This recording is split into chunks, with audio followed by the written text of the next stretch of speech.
ರಾಜ್ಯದಲ್ಲಿ ಬರ, ನೀರಿಗೆ ಹಾಹಾಕಾರ, ಜಾನುವಾರುಗಳಿಗೆ ಮೇವಿಲ್ಲ. ಕಳೆದ 7 ತಿಂಗಳಿಂದಲೂ ಕೂಡ ನಮ್ಮ ನಾಡಿನ ರೈತರು ಬರದ ಬವಣೆಯಿಂದ ಸಾಕಾಗಿ ಸುಸ್ತಾಗಿದ್ದಾರೆ. ಆಕಾಶದ ಕಡೆ ಮಳೆ ಬರುತ್ತೆ ಅಂತ ನೋಡುವಂಥ ರೀತಿ ಕರ್ನಾಟಕ ಸರ್ಕಾರ ನಮಗೇನಾದರೂ ಸಹಾಯ ಹಸ್ತಕ್ಕೆ ಬರುತ್ತೆ, ಈ ಸರ್ಕಾರವನ್ನು ನಾವು ನಂಬಿದ್ದೀರಿ, ಏನಾದರೂ ನಮಗೆ ಈ ಕಷ್ಟದ ಸಂದರ್ಭದಲ್ಲಿ ಸಾಲ ಸೂಲ ಮಾಡಿದಿರಿ, ಬ್ಯಾಂಕ್ಗಳಿಗೆ ಬಡ್ಡಿ ಕಟ್ಟೋಕ್ಕೂ ನಮ್ಮ ಹತ್ರ 1 ರೂಪಾಯಿ ಹಣ ಇಲ್ಲ, ಈ ಸಂದರ್ಭದಲ್ಲಿ ಬರಗಾಲದ NDRF ಹಣ ಏನಿದೆ ಅದು ಬಿಡುಗಡೆ ಮಾಡ್ತಾರೆ ಅನ್ನೋ ಭರವಸೆಯಿಂದ ರೈತರು ಜಾತಕ ಪಕ್ಷಿಗಳಂತೆ ಕಾಯ್ತಾ ಇದ್ದರು. ಸರ್ಕಾರ ಬರ ಬಂದಾಗ ಘೋಷಣೆ ಮಾಡಿದ್ದೇ 3 ತಿಂಗಳು ಡಿಲೇ ಮಾಡಿದ್ರು, ಯಾಕಂದರೆ ಸರ್ಕಾರದ ಹತ್ರ ಹಣ ಇರಲಿಲ್ಲ. ಅದಾದಮೇಲೆ 2,000 ರೂಪಾಯಿ ಕೊಡ್ತೀನಿ ಅಂತೇಳಿ ಬಡ್ಜೆಟ್ ಅಧಿವೇಶನಕ್ಕೆ ಮುಂಚೆ ಹೇಳಿದ್ರು. ಯಾಕಂದರೆ ಅಧಿವೇಶನದಲ್ಲಿ ವಿರೋಧ ಪಕ್ಷಗಳು ನಿಮ್ಮ ಯೋಗ್ಯತೆಗೆ 1 ನಯಾ ಪೈಸೆ ಬಿಡುಗಡೆ ಮಾಡಿಲ್ಲ ಅಂತ ಕೇಳ್ತಾರೆ ಅಂಥೇಳಿ 2,000 ರೂಪಾಯಿ ಕೊಡ್ತೀನಿ ಅಂತ ಹೇಳಿದರು. ವಿಧಾನಸಭೆ ಅಧಿವೇಶನಕ್ಕೆ 2 ತಿಂಗಳು ಮುಂಚೆನೇ ಹೇಳಿದರು, ಪೈಲಟ್ಟಾಗಿ ನಾವು ಶುರು ಮಾಡ್ತೀವಿ ಅಂತ. ಪೈಲಟ್ಟು ಇಲ್ಲ, ವೈಲೆಟ್ಟು ಇಲ್ಲ, ಪೈಲಟ್ಟು ಇಲ್ಲ, ವೈಲೆಟ್ ಸ್ಕೀಮ್ ಹಾಕ್ಕೊಂಡು ವೈಲೆಟ್ ಮಾಡ್ತಾಯಿದ್ದಾರೆ. ಅಧಿವೇಶನ 1 ವಾರ ಇದ್ದಂಗೆ ಅನೌನ್ಸ್ ಮಾಡಿದ್ರು, 2,000 ಬಂತು ನೋಡಿ, ಬಂತು, ಮನೆ ಬಾಗಿಲಿಗೆ ಬಂತು 2,000 ಅಂದರು. ಮನೆ ಬಾಗಿಲಿಗೆ ಹೋಗಲಿ, ಸರ್ಕಾರದ ಖಜಾನೆ ಬಾಗಿಲಿಗೂ ಹಣ ಯಾರೂ ಕಟ್ಟಲಿಲ್ಲ. ಮನೆ ರೈತರೇ 2,000 ರೂಪಾಯಿ ಹಣ ಕಟ್ಟೋಕ್ಕೆ, ಖಜಾನೆ ಕಟ್ಟೋಕ್ಕೆ ಚೆಕ್ ಕೊಟ್ಟಿದ್ದಾರೆ. ಸೊ ಅಧಿವೇಶನದಲ್ಲಿ ಕೂಡ ಮುಖ್ಯಮಂತ್ರಿಗಳು ವೀರಾವೇಶದ ಭಾಷಣ ಮಾಡಿ ನಾವು ರೈತರಿಗೆ ಇಷ್ಟೆಲ್ಲ ಸಹಾಯ ಮಾಡ್ತೀನಿ ಅಂತ ಹೇಳಿದ್ರು. ಮಾಧ್ಯಮದಲ್ಲಿ ದೊಡ್ಡದಾಗಿ ಆಯಿತು, ಸಬ್ಸಿಡಿ ಕೊಡ್ತಾಯಿದ್ರಿ, ಬಡ್ಡಿ ಕಟ್ತಾ, ಅಲ್ಲಿ ಯಾರು ಅಸಲೇ ಕಟ್ಟಲ್ಲ ಅಂದಮೇಲೆ ಬಡ್ಡಿ ಯಾರೇ ಮನ್ನಾ ಆದ್ರೇನು ಇದ್ರೇನು, ಅಸಲು ಕಟ್ಟಿದ್ರೆ ತಾನೆ, ಅವರು ಕಂಡೀಷನ್ ಹಾಕಿದ್ದಾರೆ, ಅಸಲು ಕಟ್ಟಿದ್ರೆ ಬಡ್ಡಿ ಮನ್ನಾ ಅಂತ. ಅಸಲೇ ಕಟ್ಟಲ್ಲ ಅಂದಮೇಲೆ ಯಾವ ರೈತರಿಗೂ ಉಪಯೋಗ ಆಗಲ್ಲ. 1 ನಯಾ ಪೈಸದ ಓಪ್ಲೆಸ್ ಸ್ಕೀಮ್ ಅದು. 1 ಓಪ್ಲೆಸ್ ಸ್ಕೀಮ್ ಅಂದರೆ ಮುಖ್ಯಮಂತ್ರಿ ಆದವರು ಈ ಥರ ಮೋಸ ಮಾಡುವಂಥ ಮುಖ್ಯಮಂತ್ರಿನ ನಾವು ಯಾವತ್ತೂ ನೋಡಿಲ್ಲ. 14 ಬಡ್ಜೆಟ್ ಮಂಡನೆ ಮಾಡಿ ಮೋಸ ಮಾಡೋದನ್ನು ಕಲ್ತ್ಬಿಟ್ಟಿದ್ದಾರೆ ಇವರು. ಹೇಗೆ ಮೋಸ ಮಾಡ್ಬೋದು, ಜನಗಳು ಟೋಪಿ ಹಾಕ್ಬೋದು ಅನ್ನೋದನ್ನು ಒಂದು ರೀತಿ ನಮಗೆ ಟೋಪಿ ಹಾಕೋ ಸಿದ್ದರಾಮಯ್ಯನವರು ಅಂತ ಅನಿಸ್ಬಿಟ್ಟಿದೆ. ಟೋಪಿ ಸಿದ್ದರಾಮಯ್ಯನವರು.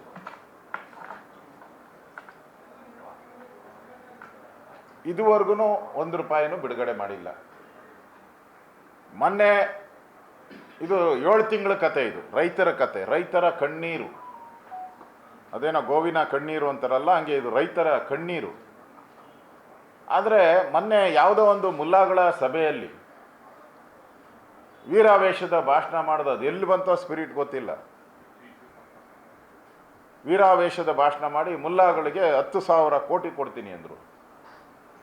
ಮೊನ್ನೆ 1,000 ಕೋಟಿ ಬಿಡುಗಡೆನೇ ಮಾಡಿಬಿಟ್ರು. ರೈತರಿಗೆ ಕೊಡಬೇಕಾಗಿರೋವಂಥದ್ದು ಸುಮಾರು 4ರಿಂದ 5,000 ಕೋಟಿ ಕೊಡಬೇಕು ಅವರು. ಅವ್ರಿಗೆ ಎಷ್ಟು ಕೊಡ್ತೀನಿ ಅಂತ ಹೇಳಿದ್ದಾರೆ? 105 ಕೋಟಿ ಮಾತ್ರ. Only 105 crores. ಅದು ಬಿಡುಗಡೆ ಮಾಡಿಲ್ಲ. ಅಂದರೆ ಮುಲ್ಲಾಗಳಿಗೊಂದು ನೀತಿ, ರೈತರಿಗೊಂದು ನೀತಿ. 7 ತಾಸು ಕರೆಂಟು ವಿಧಾನಸಭಾ ಅಧಿವೇಶನಕ್ಕೆ ಮುಂಚೆ, ಬೆಳಗಾವಿ ವಿಧಾನಸಭಾ ಅಧಿವೇಶನ ಮುಂಚೆ 7 ತಾಸು ಕರೆಂಟು ತಗೊಳ್ಳಿ ಅಂತ ಹೇಳಿದ್ರು. ವಿಧಾನಸಭೆ ಅಧಿವೇಶನ ಮುಗೀತು, 3 ತಾಸಿಗೆ ಬಂತು. ಈಗ ನಮ್ಮ ಕಾಲದಲ್ಲಿ ಪವರ್ ಸರ್ಪ್ಲೆಸ್, ನಮ್ಮ ಕಾಲದಲ್ಲಿ ಬಿ ಜೆ ಪಿ ಸರ್ಪ್ಲೆಸ್. ನಾವು ಬೇರೆ ರಾಜ್ಯಗಳಿಗೆ ವಿದ್ಯುತ್ ಶಕ್ತಿಯನ್ನು ಕೊಟ್ಟಿದ್ದೀರಿ, ಬೇರೆ ರಾಜ್ಯಗಳಿಗೆ ಸರ್ಪ್ಲೆಸ್. ನೀರು surplus, power surplus, water surplus. Congress ಕಾಲದಲ್ಲಿ ಓಪ್ಲೆಸ್, ಎಲ್ಪ್ಲೆಸ್. ಇದು ಕಾಂಗ್ರೆಸ್ಸಿನ ನೀತಿ. ಹಣ ಇಲ್ಲ ಅಂತ ಹೇಳ್ತಾರೆ. ನನಗನ್ಸ್ತತೆ ಎಣ ಹೊರಕ್ಕೂ ಹಣ ಇಲ್ದಂಗೆ ಆಗ್ಬಿಟ್ಟಿದೆ ಇವ್ರ ಸ್ಥಿತಿ. ಬಡವ್ರಿಗೆ ಜೊತೆ ಇಲ್ದವ್ರಿಗೆ ಪಾಪ ಕೊಡೋಕ್ಕೆ ಇದಿತ್ತು ಹಣ, ಮೊದಲು ಮೀಸಲಿಡ್ತಾ ಇದ್ರಿ ಬಡವ್ರಿಗೆ ನನ್ನ ಶವ ಸಂಸ್ಕಾರಕ್ಕೆ. ಹಾಂ 5,000 ರೂಪಾಯಿ ಕೊಡ್ತಾಯಿದ್ರಿ. ಆ ಎಣ ಹೊರಕ್ಕೂ ಇವ್ರ ಹತ್ರ ಕಾಸಿಲ್ದ ಸ್ಥಿತಿಯಲ್ಲಿ ರಾಜ್ಯ ಸರ್ಕಾರ ಬಂದಿದೆ. ಇದರಲ್ಲಿ ನೋಡಿ, ಈ ಸಾಲ ಮಾಡಿ ಅದೇನೋ ಹೇಳ್ತಾರಲ್ಲ ಗಾದೆ, ಅದು ಯಾವುದೋ ಪಿಕ್ಚರ್ ಬಂದಿತ್ತು, ಸಾಲ ಮಾಡಿ ತುಪ್ಪ ತಿನ್ನು ಅಂತ. ಎಲ್ಲರಿಗೂ ಕ್ಯಾಬಿನೆಟ್ ಮಂತ್ರಿ ದರ್ಜೆಯ ಬೋರ್ಡ್ ಚೇರ್ಮನ್ಗಳು 40 ಜನನ 40 ಇವು 3 ಜನ ರಾಜಕೀಯ ಪೊಲಿಟಿಕಲ್ ಸೇರಿಸ್ಕೊಳ್ರಿ, ರಾಜಕೀಯ ಕಾರ್ಯದರ್ಶಿಗಳು, ಅಡ್ವೈಸರ್. ಡಿ ಸಿ ಎಂ ಬೇರೆ ಎಂದೂ ಇಲ್ಲ. ನಾನು ಡಿ ಸಿ ಎಂ ಆಗಿದ್ದೆ, ಅಡ್ವೈಸರೇ ಇಲ್ಲ ನಮಗೆ. ಮೆಡಿಕಲ್ ಅಡ್ವೈಸರ್ ಒಬ್ಬರು, ಸ್ಪೆಷಲ್ ಅಡ್ವೈಸರ್ ಒಬ್ಬರು, ಮೀಡಿಯಾದವ್ರು ಯಾರ ಕೇಳಿದ್ರೆ ನಿಮ್ಮನ್ನು ಒಬ್ಬರು ನೇಮಕ ಮಾಡ್ತೀನಿ ಅಂತಾರೆ. ಇನ್ಯಾರನ ಬಂದು ಕೇಳಿದ್ರೆ ಅವ್ರಿಗೂ ಹೇಳ್ತಾರೆ ಯಾರನ ನಿಮ್ಮನ್ನು ಒಬ್ಬರನ್ನ ಮಾಡ್ಕೊತೀರಿ ಅಂತ.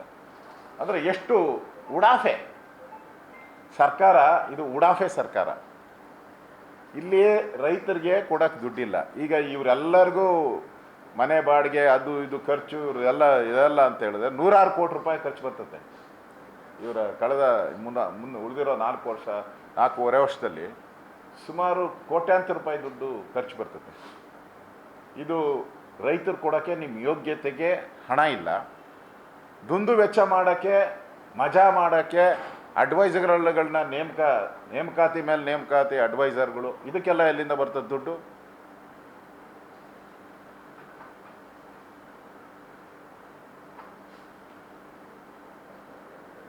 ಮತ್ತು ನಮ್ಮ ರಾಜ್ಯ ಕಳೆದ 20 ವರ್ಷದಲ್ಲಿ ನಾವು ವಿತ್ತೀಯ ನಿಬಂಧನೆಗಳೇನಿತ್ತು, ಗಡಿ ಶಿಸ್ತು, ವಿತ್ತೀಯ ಶಿಸ್ತು ಏನಿತ್ತು ನಮ್ಮದು, ನಾವು ದಾಟೇ ಇಲ್ಲ ಯಾವತ್ತೂ. ನನಗನ್ಸ್ತತೆ ಈ ಬಾರಿ ಅದೆಲ್ಲ ಕಿತ್ಕೊಂಡು ಹೊರಟೋಗ್ತದೆ. 20-25 ವರ್ಷದಿಂದ ನಾವೇನು ಮೇಂಟೈನ್ ಮಾಡ್ಕೊಂಡು ಬಂದಿದ್ದೀವಿ ಕರ್ನಾಟಕ, ಇಡೀ ದೇಶದಲ್ಲೇ ಒಂದು ಮಾಡೆಲ್ ಆಗಿ ನಮ್ಮ ಸರ್ಕಾರ ಇತ್ತು. ಈಗ ಬೇರೆ ಬೇರೆ ಬಿಹಾರ ಇವೆಲ್ಲ ಇದೆಯಲ್ಲ, ಅವೆಲ್ಲ ವಿತ್ತೀಯ ಇದರಲ್ಲಿ ಓಪ್ಲೆಸ್ ಆಗಿತ್ತು ಅವೆಲ್ಲ. ನಮ್ಮದು ವಿತ್ತೀಯ ಶಿಸ್ತಲ್ಲಿ ನಾವು ಪರ್ಫೆಕ್ಟ್ ಆಗಿದ್ರಿ, ಅದಕ್ಕಿಂತ ಒಳಗಡೆನೇ ಇದ್ರಿ ವಿತ್ತೀಯ ಶಿಸ್ತಿನಿಂದ. ಈಗ ವಿತ್ತೀಯ ಶಿಸ್ತನ್ನು ಕೂಡ ಹೊರಟೋಗ್ತಾ ಇದೆ. ನಮ್ಮ ಸರ್ಕಾರ ಇದ್ದಾಗ ಸರ್ಪ್ಲಸ್ ಬಡ್ಜೆಟ್ ಬೊಮ್ಮಾಯಿ ಬಡ್ಜೆಟ್ ಮಾಡಿದಾಗ ಸರ್ಪ್ಲಸ್ ಬಡ್ಜೆಟನ್ನು ಮಂಡೇ ಮಾಡ್ತೀರಿ. ಈ ಸರಿ ಸಿದ್ದರಾಮಯ್ಯನವರು ಓಪ್ಲೆಸ್ ಬಡ್ಜೆಟನ್ನು ಮಾಡ್ತಾರೆ. ಯಾಕಂದರೆ ಎಲ್ಲ ಹೊರಟೋಗೈತೆ. ದುಡ್ಡಿಲ್ಲ ಅಂತ ಅವರೇ ಹೇಳ್ತಾ ಇದ್ದಾರಲ್ಲ, ದುಡ್ಡಿಲ್ಲ ನಮ್ಮ ಹತ್ರ ಪಾಪಾರ ಅಂತ ಅವರೇ ಹೇಳ್ತಾ ಇದ್ದಾರೆ. ರೈತರಿಗೆ 105 ಕೋಟಿ ಕೊಡೋಕ್ಕೆ ಯೋಗ್ಯತೆ ಇಲ್ಲಲ್ರಿ ಇವರಿಗೆ. 100 crores ಕಳೆದ 7-8 ತಿಂಗಳಿಂದ ಎಲ್ಲ ಕಾಮಗಾರಿಗಳು ನಿಂತೋಗ್ಬಿಟ್ಟಿದೆ. ದಿನಪತ್ರಿಕೆ ಮತ್ತು ಮಾಧ್ಯಮದಲ್ಲಿ ಎಲೆಕ್ಟ್ರಾನಿಕ್ ಮೀಡಿಯಾ ನೋಡ್ತಾ ಇರೋದು ಅರ್ಧಂಬರ್ಧ ನಿಂತಿರೋ ಬಿಲ್ಡಿಂಗ್ಗಳು, ಅರ್ಧಂಬರ್ಧ ನಿಂತಿರೋ ರೋಡ್ಗಳು. ಸ್ಟೈಫಂಡ್ರಿಗಳು ಕೊಡಬೇಕಾಗಿತ್ತು ಡಾಕ್ಟ್ರುಗಳಿಗೆ, ಅದು ನಿಂತೋಗಿದೆ 6 ತಿಂಗಳಿಂದ. ನನ್ನ ಹತ್ರ ಕಂಪ್ಲೇಂಟ್ ಮಾಡಿದ್ದಾರೆ. ಅಂಗನವಾಡಿಯವರು ಸ್ಟ್ರೈಕು, ನೌಕರರು ನಮಗೆ ವೇತನ ಜಾರಿಗೆ ಅದನ್ನು ಮುಂದೆ ಹಾಕ್ತಾ ಇದ್ದಾರೆ. ಆ್ಯಕ್ಚುಲಿ ಕೊಡಬೇಕಾಯಿತು, ಮಾರ್ಚ್ ಒಳಗಡೆ ಕೊಡಬೇಕಾಯಿತು, ಹಣ ಇಲ್ಲ ಇವ್ರ ಹತ್ರ. ಸೊ ಒಂದು ರೀತಿ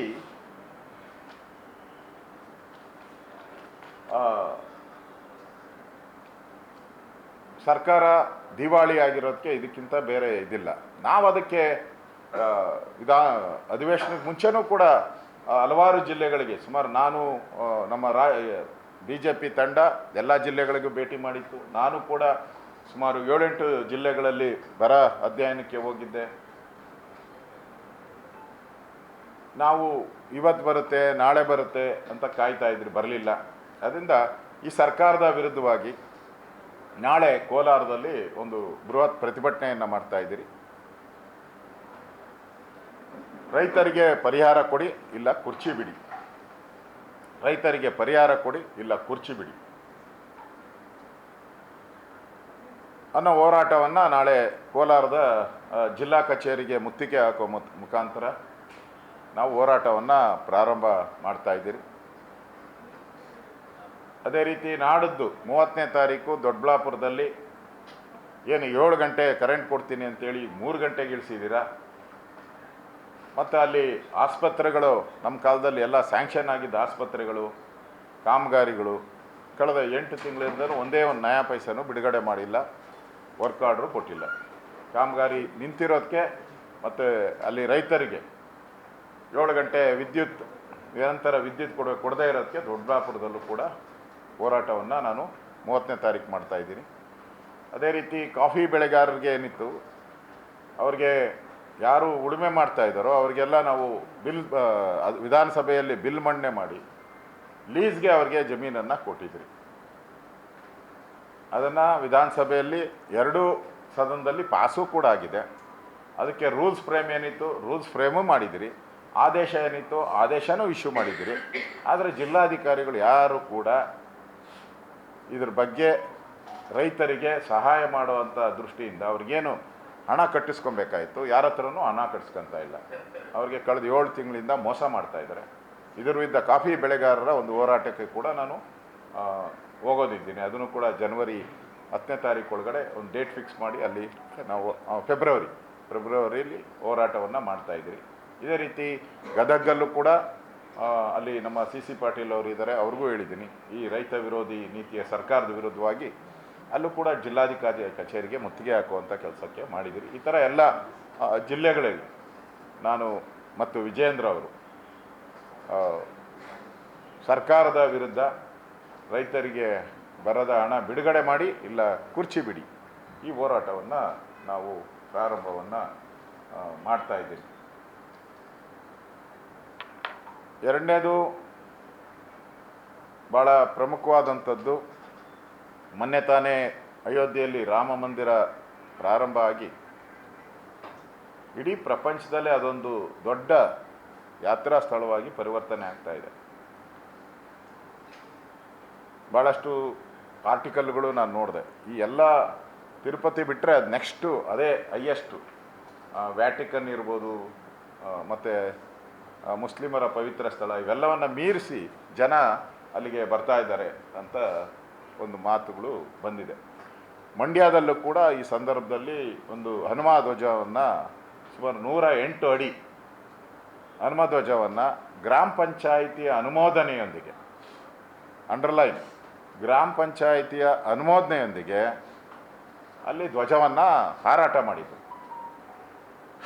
ಕಾಂಗ್ರೆಸ್ ಅವರು ಏಕಾಏಕಿ ಇವತ್ತು ಆ ಧ್ವಜವನ್ನು 108 ಅಡಿ ಹನುಮಂತನ ಧ್ವಜವನ್ನು, ಹನುಮಂತನ ಬಾವುಟವನ್ನು ಕಿತ್ತಾಕಿ ಆ ಧ್ವಜಸ್ತಂಭವನ್ನು ಧ್ವಂಸ ಮಾಡಿದ್ದಾರೆ. ಇದರಿಂದ ಅರ್ಥ ಆಗ್ತೈತೆ ಸಿದ್ದರಾಮಯ್ಯನವ್ರು ಏನು ಹೇಳ್ತಾ ಇದ್ರಲ್ಲ, ಜೈ ಶ್ರೀರಾಮ್ ಅಂದರು. ಎಲ್ಲಿ ಫಂಕ್ಷನಲ್ಲಿ ನನ್ನ ಹೆಸರಲ್ಲೇ ರಾಮ ಇದೆ ಅಂತ ಹೇಳಿದ್ರು. DK ಶಿವಕುಮಾರ್ ಅವರು ಶಿವಕುಮಾರ, ನಾನು ಶಿವನ ಕುಮಾರ ಅಂತ ಹೇಳಿದ್ರು. ಸ್ವಾಮಿ ಸಿದ್ದರಾಮಯ್ಯನವರೇ, ಮುಖ್ಯಮಂತ್ರಿ ಸಿದ್ದರಾಮಯ್ಯನವರೇ, ಬಾಯಲ್ಲಿ ರಾಮ ಇದ್ರೆ ಅದು ಹೃದಯದೊಳಗಡೆ ಇರಬೇಕು. ನಿಮ್ಗೆ ಹೃದಯದೊಳಗಡೆ ಟಿಪ್ಪು ಸುಲ್ತಾನೇ ತುಂಬ್ಕೊಂಡ್ಬಿಟ್ಟಿದ್ದಾನೆ, ಬಾಯಲ್ಲಿ ಮಾತ್ರ ರಾಮ ಅಂತ ಹೇಳ್ತಾ ಇದ್ದೀರಾ. ಇವತ್ತು ಮಂಡ್ಯ ಘಟನೆ ಇವತ್ತು ಎಷ್ಟು ನೀವು ರಾಮನಿಗೆ, ರಾಮ ಭಕ್ತ ಹನುಮನಿಗೆ ಎಷ್ಟು ಗೌರವ ಕೊಡ್ತಾ ಇದ್ದೀರಾ ಅಂತೇಳಿ ಅರ್ಥ ಆಗ್ತದೆ. ಏನು ಹೇಳಿದ್ರಿ ನೀವು? ರಾಮ ಮಂದಿರ ಅಲ್ಲಿ ಅಯೋಧ್ಯೆಯಲ್ಲಿರೋವಂಥದ್ದು ಡಿಸ್ಪ್ಯೂಟೆಡ್ ಲ್ಯಾಂಡು, ನಾವು ಹೋಗೋದೇ ಇಲ್ಲ ಅಂತ ಹೇಳಿದ್ರಿ. ನಮ್ಮೂರಲ್ಲೂ ರಾಮ ಅವನೇ, ಊರಲ್ಲಿ ಹಾಕಿರೋ ರಾಮ ಬಾವುಟನ ಕಿತ್ತಾಕ್ತಿರಲ್ಲ ನೀವು, ಹನುಮಂತನ ಧ್ವಜವನ್ನು ಕಿತ್ತಾಕ್ತಿರಲ್ಲ. ಹೇಳೋದೇನು ನೀವು ಮಾಡೋದೇನು? ನಮ್ಮ ಹಳ್ಳಿಯಲ್ಲೂ ನಾನು ರಾಮ ದೇವಸ್ಥಾನನ ಕಟ್ಟಿದ್ದೀನಿ ಅಂದ್ರಲ್ಲ, ಇಲ್ಲಿ ಯಾಕೆ ಕಿತ್ತಾಕ್ತೀರಾ?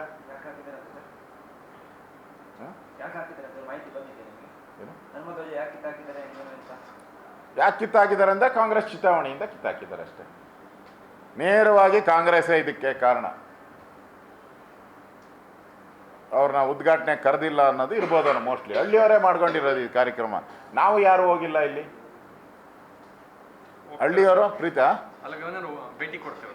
ಹೌದು, ನಾನು ಈ ಅನ್ಯಾಯವನ್ನು ಪ್ರತಿಭಟಿಸಿ ಹಿಂದೂ ವಿರೋಧಿ ನೀತಿಯನ್ನು, ಕಾಂಗ್ರೆಸ್ಸಿನ ಸರ್ಕಾರ ಹಿಂದೂ ವಿರೋಧಿ ನೀತಿಯನ್ನು, ರಾಮ ವಿರೋಧಿ ನೀತಿಯನ್ನು, ರಾಮ ಭಕ್ತ ಹನುಮನ ಧ್ವಜಕ್ಕೆ ಮಾಡಿರೋ ಅವಮಾನ ಏಕಾಏಕಿ ಪೊಲೀಸರನ್ನು ಕರ್ಕೊಂಡೋಗಿ ತೆಗೆಯುವಂಥ ಅವಶ್ಯಕತೆ ಏನಿತ್ತು? ನಿಮ್ಗೆ ಆ ಥರ ಇದ್ದಿದ್ರೆ ಗ್ರಾಮಸ್ಥರನ್ನ ಕರೆದು ಮಾತಾಡಬೇಕಾಯ್ತು ಅವ್ರ ಜೊತೆ. ಇದು ರೆಸೊಲ್ಯೂಷನ್ ಆಗಿರೋದು ಗ್ರಾಮ ಪಂಚಾಯಿತಿಯಲ್ಲಿ. ಅಲ್ಲಿನ ರೆಸೊಲ್ಯೂಷನ್ ಆಗಿ ಇವಾಗ ಇದನ್ನು ತೆಗಿತಾ ಇದ್ದೀರಾ ಅಂತ ಹೇಳಿದ್ರೆ ಇದು ನಿಮ್ಮ ಹನುಮನ ಬಗ್ಗೆ ನಿಮಗಿರೋವಂಥ ದ್ವೇಷ, ಕಾಂಗ್ರೆಸ್ಗೆ ಹನುಮನ ಬಗ್ಗೆ ಇರುವಂಥ ದ್ವೇಷದ ರಾಜಕಾರಣವನ್ನು ನಾನು ಖಂಡಿಸ್ತೀನಿ. ಇದರ ವಿರುದ್ಧ ನಾನು ಅಲ್ಲಿಗೆ ಸ್ಥಳಕ್ಕೆ ನಾನು ಅಶ್ವಥ್ ನಾರಾಯಣ್ ಅವರು, ನಾನು ಸನ್ಮಾನ್ಯ ನಮ್ಮ ಉಪಮುಖ್ಯಮಂತ್ರಿ ಅಶ್ವಥ್ ನಾರಾಯಣ್ ಅವರು ನಾವು ಅಲ್ಲಿಗೆ ಭೇಟಿ ಮಾಡೋರಿದ್ದೀರಿ. ಈಗಾಗಲೇ ಲಾಠಿ ಚಾರ್ಜ್ ಮಾಡಿದ್ದಾರೆ, ಅಲ್ಲಿನ ಗ್ರಾಮಸ್ಥರ ಮೇಲೆ, ಅಮಾಯಕ ಗ್ರಾಮಸ್ಥರ ಮೇಲೆ ಲಾಠಿ ಚಾರ್ಜ್ ಮಾಡಿದ್ದಾರೆ. 144 ಸೆಕ್ಷನ್ ಹಾಕಿದ್ದಾರೆ. ಈಗ ಆಟೋ ರಿಕ್ಷಾದಲ್ಲಿ ಬಾಂಬ್ ಹಿಡ್ಕೊಂಡು, ಕುಕ್ಕರ್ ಬಾಂಬ್ ಹಿಡ್ಕೊಂಡು ಬಂದವ್ರನ್ನ ಬ್ರದರ್ ಅಂದ್ರಿ. ಆಟೋ ರಿಕ್ಷಾದಲ್ಲಿ ಕುಕ್ಕರಲ್ಲಿ ಬಾಂಬ್ ಇಟ್ಕೊಂಡು ನಮ್ಮ ಹಿಂದೂಗಳನ್ನು, 100 ಜನ ಹಿಂದೂಗಳನ್ನು ಕೊಲ್ಲಬೇಕು ಅಂತ ಬಂದವನಿಗೆ ಬ್ರದರ್ಸ್ ಅಂದ್ರಿ. ಇವ್ರು ಯಾರು ಸ್ವಾಮಿ ಆಗಾರೆ? ಹನುಮನ ಧ್ವಜ ಹಾರಿಸಿದ್ದು ಯಾರಿಗಾಗಾರೆ? ಇವರೇನಂತ ಹೇಳ್ತೀರಾ ನೀವು? ನಾಚಿಕೆ ಆಗಲ್ವಾ ನಿಮಗೆ? ಇದರ ವಿರುದ್ಧ ನಾವು BJP ಹೋರಾಟವನ್ನು ಮಾಡ್ತೀರಿ. ಹಿಂದೂ ಸಂಘಟನೆಗಳು ಇದರ ವಿರುದ್ಧ ಹೋರಾಟವನ್ನು ನಾವು ಮಾಡ್ತೀರಿ. ಇವತ್ತೇ ಮಾಡ್ತೀರಾ? ಈಗಲೇ ಸುಮಾರು 2:30-3 ಗಂಟೆ ಅಷ್ಟೊತ್ತಿಗೆ ಹೋಗ್ಬೋದು. ನಾನು ಹೊರಡ್ತೀನಿ. ಒಂದು 2:30-3 ಗಂಟೆಗೆ ಹೋಗ್ತೀನಿ. ಈ ಸ್ಥಳದಲ್ಲಿ ಪ್ರತಿಭಟನೆಯನ್ನು ಮಾಡ್ತೀರಿ. ನಾವು ಅಲ್ಲೇ ಹನುಮ ಧ್ವಜವನ್ನು ಹಾರಿಸ್ಬೇಕು. ಪಂಚಾಯತಿ ರೆಸೊಲ್ಯೂಷನ್ ಏನಾಗಿದೆ ಆ ಪ್ರಕಾರ ನಡಿಬೇಕು. ಈಗ ಇಲ್ಲ ಪಲ್ಲದ ಖ್ಯಾತೆಗಳನ್ನು ತೆಗೆಯುವಂಥದ್ದು ಕಾಂಗ್ರೆಸ್ ಅವರು ಶುರು ಮಾಡ್ತಾರೆ. ಅದಕ್ಕೊಂದು ಬಣ್ಣ ಕಟ್ಟುವಂಥ ಕೆಲಸನ ಮಾಡ್ತಾರೆ. ಇದು ಯಾವುದು ನಡೆಯಲ್ಲ. ಇದು ನೇರವಾಗಿ ಕಾಂಗ್ರೆಸ್ಸಿನ ಚಿತಾವಣೆಯಿಂದ ತೆಗೆದಿರುವಂಥದ್ದು.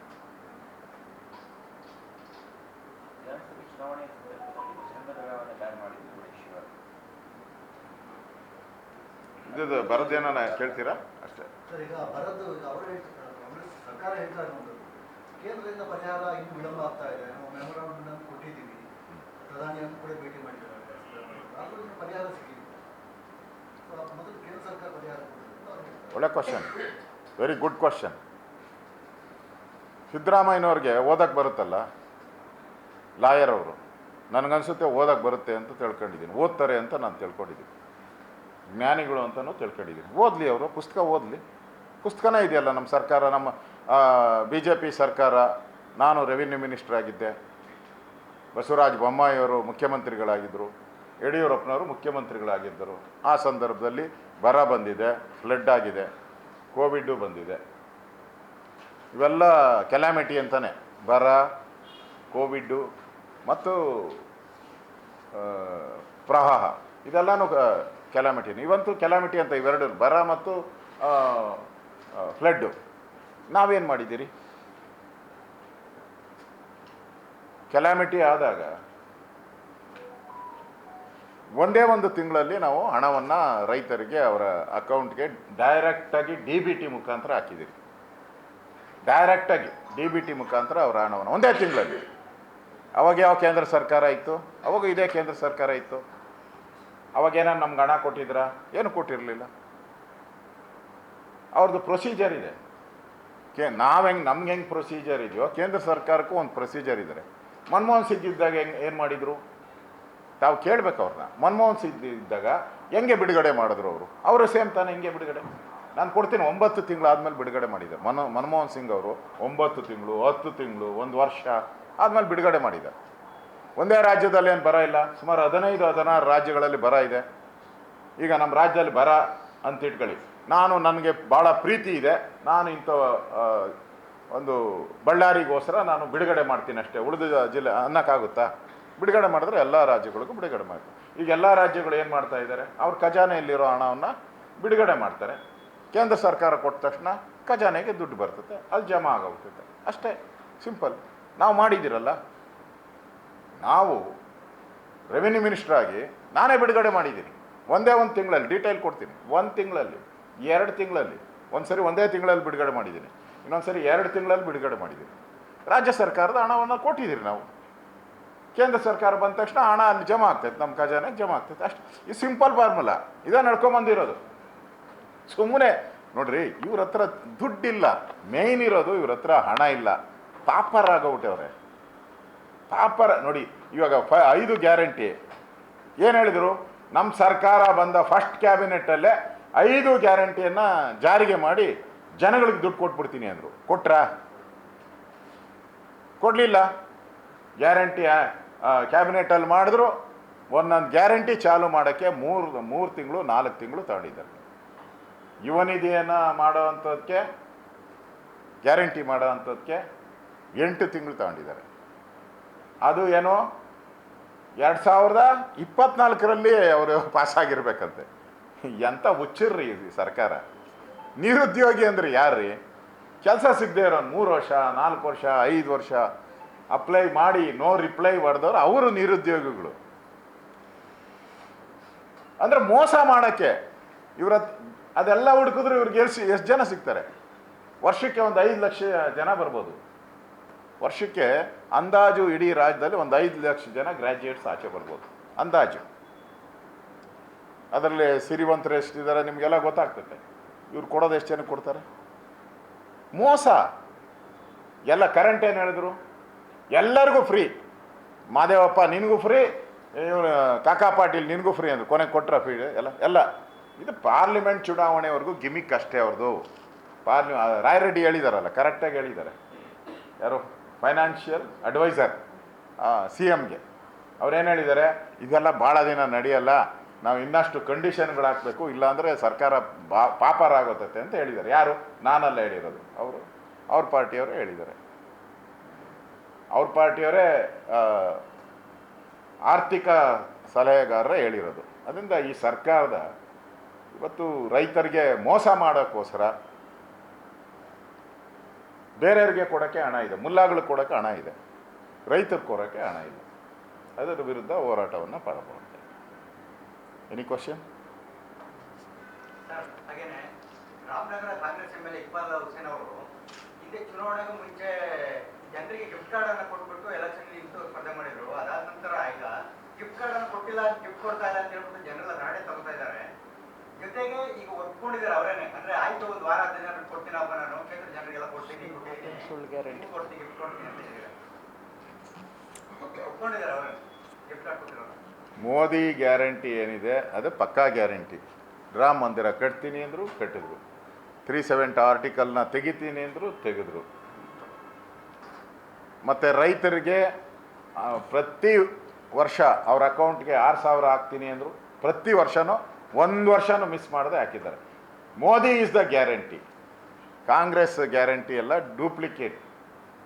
ಏನು ಹೇಳಿದಮ್ಮ ಅದು? ಹಾಂ, ಅದೇ ಗಿಫ್ಟ್ ಕಾರ್ಡು ಅವ್ರು ಕೊಟ್ಟು, ಗಿಫ್ಟ್ ಕಾರ್ಡ್ ಎಲೆಕ್ಷನ್ಗೋಸ್ಕರ ಕೊಟ್ಟರು. ಸುಳ್ಳು ಗ್ಯಾರಂಟಿ. ಕಾಂಗ್ರೆಸ್ಸಿನ ಗ್ಯಾರಂಟಿ ಸುಳ್ಳು ಗ್ಯಾರಂಟಿ. ಅದಕ್ಕೆ ಸಾಕ್ಷಿ ರಾಮನಗರದ MLA. ಈಗೇನೋ ರಾಮ ದೇವಸ್ಥಾನ ಕಟ್ಟಕ್ಕೆ ಹೋಗವ್ರಂತೆ. ಯಾರನ್ನ ಅವ್ರನ್ನ ಜೋಕ್ ಅಂತ ತಿಳ್ಕೊತಾರೆ. ಅದೇನೋ ಮುಲಾಮ್ ಸಾಬಿಗೂ ರಾಮ ನವಮಿಗೂ ಏನು ಸಂಬಂಧ ಅನ್ನಂಗೆ ಆಗ್ತೈತೆ ಅವ್ರ ಕತೆ.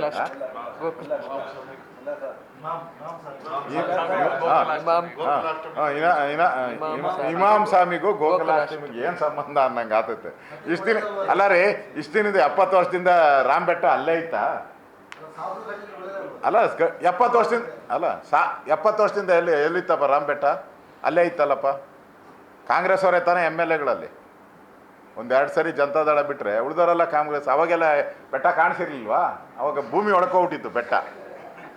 ಈಗ ಏಕಾಏಕಿ ಉದ್ಭವ ಆಗ್ಬಿಟ್ಟೈತೆ, ಮೇಲೆ ಬಂದ್ಬಿಟ್ಟೈತೆ. ಇವಾಗ ರಾಮನ ಕಾಣಿಸ್ತಾವನೆ. ಯಾಕೆ? ಇಡೀ ದೇಶ ರಾಮ ರಾಮ ಅಂತ ಆಯ್ತಲ್ಲ. ಇವಾಗ 70 ವರ್ಷ ಇವ್ರಿಗೆ ರಾಮನು ಕಾಣಲಿಲ್ಲ, ಹನುಮಂತನೂ ಕಾಣಲಿಲ್ಲ, ಈಶ್ವರನೂ ಕಾಣಲಿಲ್ಲ. ಈಗ ಅವ್ರು ಯಾವ ಸ್ಥಿತಿ ಬಂದ್ಬಿಟ್ಟಿದೆ ಅಂದರೆ, ನನ್ನ ಹೆಸರಲ್ಲೇ ಇದೆ ರಾಮ, ನನ್ನ ಹೆಸರಲ್ಲೇ ಇದೆ ಶಿವ ಅನ್ನೋ ಸ್ಟೇಜ್ಗೆ ಅವ್ರು ಬಂದಿದ್ದಾರೆ. ಅಂದರೆ ಅದ್ರ ಪ್ರಭಾವ ಯಾರು? ನಮ್ಮಿಂದ. ನಾವು ತಾನೇ ಹೇಳ್ಸಿರೋದು. ಯಾವುದಕ್ಕೆ? ನಾವೇನು MLA ಇರಲಿಲ್ಲಲ್ಲ ಅಲ್ಲಿ. ನಾವೇನು MLA ಇರಲಿಲ್ಲ, MP ಇರಲಿಲ್ಲ. ಅವರೇ ಇದ್ದವರೆಲ್ಲ ಅವರೇ ಮಾಡಬೇಕಾಗಿತ್ತು. ಈ ರಾಮ ಮಂದಿರ ಅಲ್ಲಿ ಅಯೋಧ್ಯೆಯಲ್ಲಿ ಆದ ತಕ್ಷಣ ಈಗೇನೋ ಹೇಳ್ತೀನಿ ಅಂತ ಹೇಳ್ತಾರೆ. ಅದು ಬೋಗಸೆ ಇವ್ರ ಕೈಲಿ. ಅದೇನು ಆಗಲ್ಲ. ಸುಮ್ಮನೆ ಎಲೆಕ್ಷನ್ ಪಾರ್ಲಿಮೆಂಟ್ ಎಲೆಕ್ಷನ್ಗೋಸ್ಕರ ಹೇಳ್ತಾ ಇದ್ದಾರೆ. ಜನ ಯಾರು ನಂಬಕ್ಕೆ ರೆಡಿ ಇಲ್ಲಲ್ರಿ. ಹೃದಯದಲ್ಲಿ ನೀವು ಟಿಪ್ಪು ಸುಲ್ತಾನ್ ಇಟ್ಕೊಂಡು ಬಾಯಲ್ಲಿ ರಾಮ ರಾಮ ರಾಮ ಅಂದರೆ ಒಲಿಯಲ್ಲ ರೀ ರಾಮ. ಹೃದಯದಿಂದ ಬರಬೇಕು ರಾಮ. ನಾವೆಲ್ಲ ಕರಸೇವಕರಾಗಿ ಹೋಗಿದ್ದೀರಿ. ಇವ್ರೇನು ಹೇಳಿದ್ರು? ರಾಮನೇ ಕಾಲ್ಪನಿಕ ಕತೆ, ಅದೊಂದು ಕತೆ ಕಾದಂಬರಿ ಅಂತೆ. ಅಫಿಡವಿಟ್ ಹಾಕಿದ್ದಾರೆ. ಸುಪ್ರೀಂ ಕೋರ್ಟ್ಗೆ ಕಾಂಗ್ರೆಸ್ ಪ್ರೇರಿತವಾದಂಥ ಲಾಯರ್ಸು ಅಫಿಡವಿಟ್ ಹಾಕಿದ್ದಾರೆ. ರಾಮ ಒಬ್ಬ ಕಾಲ್ಪನಿಕ. ನಡೆದ ಸಾಕ್ಷಿ ಏನು? ರಾಮನ್ ಬರ್ತ್ ಸರ್ಟಿಫಿಕೇಟ್ ಕೇಳಿದವರು ಕಾಂಗ್ರೆಸ್ ಅವರು. ಯಾರು? ದಿಗ್ವಿಜಯ್ ಸಿಂಗ್ ಏನೋ ಇರಬೇಕು ಅವರು. ಮೋಸ್ಟ್ಲಿ ಅವ್ರು ಇರಬೇಕು. ಬರ್ತ್ ಸರ್ಟಿಫಿಕೇಟ್ ಕೇಳಿದ್ರು. ರಾಮನ್ ಬರ್ತ್ ಸರ್ಟಿಫಿಕೇಟ್ ಕೇಳಿದವರು ಅಲ್ಲಿ ಕಾಲ್ಪನಿಕ ವ್ಯಕ್ತಿ ಅಂತ ಹೇಳಿದವರು. ಕಪಿಲ್ ಸಿಬಲ್ ಅವರು ಕಾಂಗ್ರೆಸ್ ತಾನೇ ಅವಾಗ ಇದ್ದಿದ್ದು. ಹೇಳಿದಂಥವ್ರು. ಮತ್ತು ಅಲ್ಲಿರೋದು ಡಿಸ್ಪ್ಯೂಟೆಡ್ ಲ್ಯಾಂಡು, ನಾನು ಹೋಗಲ್ಲ ಅಂತ ಸಿದ್ದರಾಮಯ್ಯನವರು ಹೇಳಿದವರು. ರಾಮ ಸೇತುನೇ ಸುಳ್ಳು ಅಂತ ಹೇಳಿದ್ರು. ಇವೆಲ್ಲ ಬಿ ಜೆ ಪಿಯವ್ರ ಸೃಷ್ಟಿ ಅಂತ ಹೇಳಿದ್ರು. ಈಗ ಅಯೋಧ್ಯೆ ರಾಮ ಮಂದಿರ ಯಾರ್ದ್ರಿ? ಅವ್ರ ಅಪ್ಪಂದ ಅಂತ ಕೇಳ್ತಾರೆ. ಹೌದ್ರಿ, ಹೌದು. ನಾವೇ ಫೈಟ್ ಮಾಡಿದ್ದಲ್ಲ ರಾಮ ಮಂದಿರ ಹೋರಾಟ, ನಾವೇ ತಾನೇ ಮಾಡಿದ್ದು. ನೀವ್ಯಾರನ ಬಂದಿದ್ದೀರಾ? ರಾಮ ಮಂದಿರ ಹೋರಾಟ ಮಾಡಿದವ್ರು ಹೌದು. ಅಯೋಧ್ಯೆಗೆ ಹೋಗಿ 21 ದಿನ ಕರಸೇವೆಯಲ್ಲಿ ಪಾಲ್ಗೊಂಡವ್ರು ನೀವು ಯಾರನ್ನ ಒಬ್ಬರು ಬಂದಿದ್ದೀರಾ? ನಿಮ್ಮ ಮನೆಯಿಂದ ಒಬ್ಬರು, ನಿಮ್ಮ ಮನೆಗೆ ಒಬ್ಬರು ಬಂದಿದ್ದೀರಾ? ಒಬ್ಬರು ಬಂದಿಲ್ಲ. ರಾಮ ಮಂದಿರ ರಾಮನೇ ಸುಳ್ಳು ಅಂತ ಹೇಳಿದವ್ರಿಗೆ ರಾಮ ಏನು ಇವ್ರದ ಅಂತ ಕೇಳಕ್ಕೆ ಏನು ಇವ್ರದ್ದೇನು ಅಧಿಕಾರನೇ ಇಲ್ಲ ಇವ್ರದ್ದು. Okay, thank you. So he has tendered his resignation. Nitish Kumar has tendered his resignation now and is back to the BJP. RJD. ನಮ್ಮ ಅಲ್ಲ ಅದಕ್ಕೆ ನಮ್ಮ ಗೌರವಾನ್ವಿತ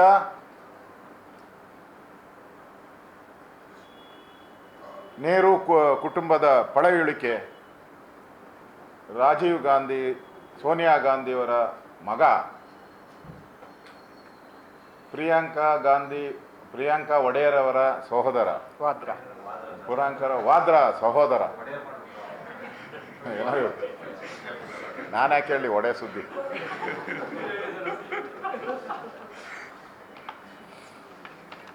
ಅವರು ಭಾಳ ಚತುರತೆಯಿಂದ ಭಾರತ್ ಜೋಡೋ ಅಂತೇಳಿ ಕನ್ಯಾಕುಮಾರಿಯಿಂದ ಕಾಶ್ಮೀರದವರೆಗೂ ಭಾರತ್ ಜೋಡೋ ಆಯಿತು. ಈಗ ಈಸ್ಟಿಂದ ವೆಸ್ಟ್ವರೆಗೂ, ನಾಗಾಲ್ಯಾಂಡ್, ಮಣಿಪುರದ ವೆಸ್ಟ್ವರೆಗೂ ಕೂಡ ಮತ್ತೊಂದು ಸುತ್ತಿನ ಭಾರತ್ ಜೋಡೋ ಮಾಡ್ತಾ ಇದ್ದಾರೆ. ಒಂದು ಭಾರತ್ ಜೋಡೋ ಮಾಡಿದಾಗ 3 ರಾಜ್ಯಗಳು ಹೊರಟೋದ್ವು. ಈಗ ಭಾರತ್ ಜೋಡೋ ಅಂತ ಅವ್ರು ಶುರು ಮಾಡಿದ್ರೆ ಇಲ್ಲಿ ನಿತೀಶ್ ಕುಮಾರ್ ಅವರು ಕಾಂಗ್ರೆಸ್ ಚೋಡೋ ಅಂತ ಹೇಳಿ ಮಾಡ್ತಾ ಇದ್ದಾರೆ. ಅವರು ಮಮತಾ ಬ್ಯಾನರ್ಜಿ ಅವರು ಕಾಂಗ್ರೆಸ್ ಚೋಡ ಆಯಿತು, ಅವಾಗೆ ಆಯಿತು. ಆಮೇಲೆ ಪಂಜಾಬಲ್ಲಿರೋ ಅಂಥ ಆಮ್ ಆದ್ಮಿಯವರು ಕೂಡ ಅವರು ಮೊದಲೇ ಹೇಳ್ಬಿಟ್ರು ನಾವು ಚೋಡೋ ಅಂತೇಳಿ. ಇವರು ಎಲ್ಲೆಲ್ಲಿ ಕಾಲಿಕ್ತಾರೋ ಈ ಪುಣ್ಯಾತ್ಮ, ಈ ಮಹಾಪುರುಷ ಎಲ್ಲೆಲ್ಲಿ ಕಾಲಿಕ್ತಾನೋ. ಇನ್ನು ಬಿಹಾರ್ ಕಾಲೇ ಇಕ್ಕದು ಸರ್ಕಾರನೇ ಡಮಾರು. ವೆಸ್ಟ್ ಬೆಂಗಾಲಕ್ಕೆ ಕಾಲು ಇಟ್ಟರು ಕಟಿಬಂಧನಿಂದನೇ ಖಾಲಿ. ಅದಕ್ಕೆ ನಮ್ಮ ಅಸ್ಸಾಮಿನ ಮುಖ್ಯಮಂತ್ರಿ ಬಿಸ್ವಾಸ್, ಹೇಮಂತ್ ಬಿಸ್ವಾಸ್ ಅವ್ರು ಹೇಳಿದ್ದಾರೆ ಈಸ್ ಅವರ್ ಸ್ಟಾರ್ ಕ್ಯಾಂಪೈನರ್ ಅಂತ. ನಮಗಿಂತ ಮುಂಚೆ, ಮೋದಿಗಿಂತ ಮುಂಚೆ ಹೋಗಿ ಎಲ್ಲ ಕಡೆ ನಮ್ಮ ಪರವಾಗಿ ಕ್ಯಾಂಪೇನ್ ಮಾಡ್ತಾರೆ ಇವರು. ಅಂದರೆ ಮೋದಿಯವರ ಪರವಾಗಿ. ಅಂದರೆ ಇವರು ಎಲ್ಲೆಲ್ಲಿ ಕಾಲಿಕ್ತೈತೋ ಅಲ್ಲೆಲ್ಲ ಸರ್ಕಾರಗಳು ಬಿದ್ದೋಗ್ತೈತೆ. ಇದು ಜಗಜ್ಜಾಹಿರಾತ. ಅದರಿಂದ ನಮ್ಮ ಅಸ್ಸಾಂ ಮುಖ್ಯಮಂತ್ರಿ ಏನು ಹೇಳಿದಾರೋ ಅದು ಕರೆಕ್ಟಾಗಿ ಹೇಳಿದ್ದಾರೆ. ಇವ್ರು ಇನ್ನೂ ಸ್ವಲ್ಪ ಮುಂದಕ್ಕೆ ಬರಲಿ. ಹಂಗೆ ಮುಂದಕ್ಕೆ ಬಂದರೆ ಇನ್ನೆಷ್ಟೆಷ್ಟು ಸರ್ಕಾರಗಳೆಲ್ಲ ಬಿದ್ದೋಗ್ತೈತೋ ಗೊತ್ತಿಲ್ಲ.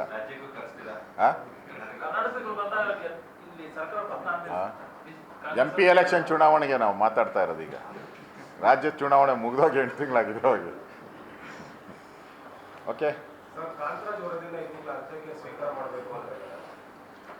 ನೋಡಿ, ಈಗಾಗಲೇ ಕಾಂತರಾಜ್ ವರದಿ ಅವೈಜ್ಞಾನಿಕ, ಸಹಿ ಇಲ್ಲದ ವರದಿ, ಮೂಲ ಪ್ರತಿ ಕಳೆದೋಗಿದೆ. ಲಿಂಗಾಯತ ಒಕ್ಕಲಿಗ ಬೇರೆ ಬೇರೆ ಸಮುದಾಯದವರೆಲ್ಲ ವಿರೋಧ ಮಾಡ್ತಾವ್ರೆ. ಅದೊಂದು ಸಿದ್ದರಾಮಯ್ಯನವರ ಪ್ರೇರಿತವಾದಂಥ, ಸಿದ್ದರಾಮಯ್ಯನವರು ಹೇಳಿ ಬರೆಸಿರುವಂಥ ಒಂದು ವರದಿ ಅಷ್ಟೇ ಅದು. ಅದರಿಂದ ಅದಕ್ಕೆ ಯಾವುದೇ ರೀತಿಯಾದಂಥ ಬೆಲೆ ಗೌರವವನ್ನು ಈಗಾಗಲೇ ಪ್ರತಿಭಟನೆ ಮಾಡಿರುವಂಥವರು ಕೊಟ್ಟಿಲ್ಲ ಅದಕ್ಕೆ. ಇದರಿಂದ ವೈಜ್ಞಾನಿಕವಾಗಿ ಸರ್ವೆ ಆಗಬೇಕು ಅನ್ನೋದು ಎಲ್ಲರೂ ಹೇಳಿದ್ದಾರೆ. ಯಾವುದೋ ಇವ್ರಿಗೆ ಬೇಕಾಗಿದ್ದ ಜಾತಿನ ಮೇಲಕ್ಕೇರಿಸೋದು, ಬೇಡವಾದ ಜಾತಿನ ಕೆಳಗಡೆ ತುಳಿಯುವಂಥದ್ದು ಈ ಸಿದ್ದರಾಮಯ್ಯ ಮೊದಲಿಂದನೂ ವೀರಶೈವ ವಿರೋಧಿ. ಸಿದ್ದರಾಮಯ್ಯನವರು ವೀರಶೈವ ವಿರೋಧಿ. ಯಾಕೆಂದರೆ ವೀರಶೈವರನ್ನ 2 ಭಾಗ ಮಾಡೋಕ್ಕೆ ಹೋದರು. ವೀರಶೈವ ಮತ್ತು ಲಿಂಗಾಯತ ಅಂತ ಮಾಡಿ ಅವರ ವಿರೋಧವನ್ನು ಕಟ್ಕೊಂಡಿದ್ದಾರೆ. ಮತ್ತು ಅದೇ ರೀತಿ ಒಕ್ಕಲಿಗರದು ವಿರೋಧವನ್ನು ಮಾಡಿದ್ದಾರೆ. ಈಗಾಗಲೇ ಸ್ವತಃ DK ಶಿವಕುಮಾರ್ ಅವರೇ ಆ ಪತ್ರಕ್ಕೆ ಸಿದ್ದರಾಮಯ್ಯನವರ ವಿರುದ್ಧವಾಗಿ ಆ ಪತ್ರಿಕೆ ಸೈನ್ ಹಾಕಿದ್ದಾರೆ. ಅದರಲ್ಲಿರುವಂಥ 2 ಮಿನಿಸ್ಟ್ರು ಸೈನ್ ಹಾಕಿದ್ದಾರೆ. ಇದು ಅವೈಜ್ಞಾನಿಕ ಅಂತ. ಈಗ ಅವ್ರ ಕ್ಯಾಬಿನೆಟಲ್ಲಿರೋ ಉಪಮುಖ್ಯಮಂತ್ರಿ ಮತ್ತು ಮಂತ್ರಿಗಳು ಸೈನ್ ಹಾಕಿ ಇದು ಅವೈಜ್ಞಾನಿಕ ಅಂತ ಹೇಳಿದ್ಮೇಲೆ ನನಗನ್ಸ್ತತೆ ಸಿದ್ದರಾಮಯ್ಯನವರು ರಾಜೀನಾಮೆ ಕೊಡಬೇಕಾಯಿತು, ಇಲ್ಲ ಅವರು ಕ್ಯಾಬಿನೆಟ್ಟಿಂದ ಅವರಿಬ್ಬರನ್ನ ರಿಮೂವ್ ಮಾಡಬೇಕಾಗಿತ್ತು. ರಿಮೂವ್ನು ಮಾಡಲಿಲ್ಲ, ಇವರು ರಾಜೀನಾಮೆ ಕೊಡಲಿಲ್ಲ. ವರದಿನ ಮಾತ್ರ ಅನುಷ್ಠಾನ ಮಾಡ್ತೀನಿ ಅಂದರೆ ಇದು ಯಾವ ನೀತಿ, ಯಾವ ನ್ಯಾಯ? ಅದನ್ನು ನಾನು ಸಿದ್ದರಾಮಯ್ಯನವ್ರನ್ನ ಕೇಳ್ತೀನಿ. ಇನ್ನೊಂದು, ಮಂಡ್ಯದಲ್ಲಿ ಸುಮಲತಾ ಅವರು ಮತ್ತೆ ನಿಂತ್ಕೊಳ್ಬೇಕು ಅಂತ ಬಿಜೆಪಿ ನಾಯಕರು ಹೇಳ್ತಾ ಇರೋದು, ಕ್ಷೇತ್ರ ಹೊಂದಾಣಿಕೆ ಆಗಬಾರ್ದು, ಬಿಜೆಪಿ ಅಭ್ಯರ್ಥಿನೇ ಕಣಕ್ಕಿಳಿಸ್ಬೇಕು ಅಂತ ಹೇಳ್ತಾ ಇದ್ದಾರೆ. ನೋಡಿ, ಎಲ್ಲರೂ BJP ಕಣಕ್ಕಿಳಿಬೇಕು, JDS ಕಣಕ್ಕಿಳಿಬೇಕು, ಸುಮಲತಾ ಕಣಕ್ಕಿಳಿಬೇಕು, ಇವೆಲ್ಲರೂ ಕೂಡ ಯಾರ್ಯಾರಿದ್ದಾರೋ ಅವರ ಭಾವನೆಗಳನ್ನು ವ್ಯಕ್ತ ಮಾಡ್ತಾ ಇದ್ದಾರೆ. ಅಲ್ಟಿಮೇಟಾಗಿ ನಮ್ಮ ಕೇಂದ್ರದ ನಾಯಕರು ಈಗಾಗಲೇ ಸರ್ವೆ ಆಗಿದೆ, 2 ಬಾರಿ ಸರ್ವೆ ಆಗಿದೆ. ಕೇಂದ್ರದ ನಾಯಕರು ನಮ್ಮ ರಾಜ್ಯದ ನಾಯಕರ ಜೊತೆ ಎಲ್ಲ ಚರ್ಚೆ ಮಾಡ್ತಾರೆ. ಅದು ಫೈನಲ್ಲಾಗಿ ಕೇಂದ್ರದ ನಾಯಕರು ಏನು ತೀರ್ಮಾನ ಮಾಡ್ತಾರೋ ಆ ರೀತಿ ಯಾರಿಗೆ ಕೊಟ್ಟರು ಕೂಡ ನಾವೆಲ್ಲರೂ BJPಯನ್ನು ಮಂಡ್ಯದಲ್ಲಿ ಈ ಸರಿ ಗೆಲ್ಲಿಸ್ತೀರಿ. 100% ಗೆಲ್ಲಿಸ್ತೀರಿ. ಯಾರಿಗೆ ಕೊಡಲಿ, ಮಂಡ್ಯ ಈ ಬಾರಿ ಅದು ನಮ್ಮ NDA ಅಭ್ಯರ್ಥಿ ಅಲ್ಲಿ ನಿಲ್ತಾರೆ. ಓಕೆ.